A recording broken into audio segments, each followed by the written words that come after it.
5 மாவட்டங்களில் இன்று கனமழைக்கு வாய்ப்பிருப்பதாக வானிலை ஆய்வு மையம் தகவல் தெரிவித்திருக்கிறது. இதுகுறித்தான கூடுதல் விவரங்களுடன் இணைக்கிறார் எம்முடைய செய்தியாளர் செலினா.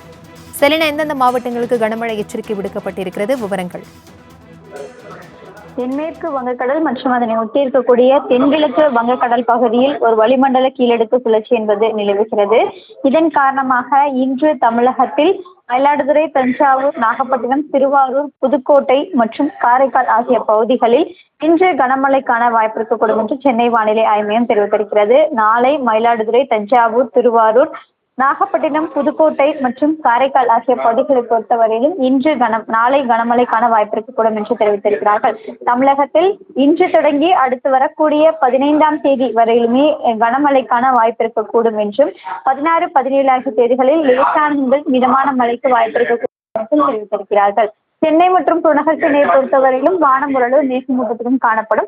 நகரின் ஒரு சில பகுதிகளில் மற்றும் லேசானது முதல் மிதமான மழைக்கான வாய்ப்பு இருக்கக்கூடும் என்றும் காலை வேளையில் பொதுவான பனிமூட்டம் என்பது காணப்படும் என்றும் சென்னை வானிலை ஆய்வு மையம் தெரிவித்திருக்கிறது. தகவல்களுக்கு நன்றி செலினா.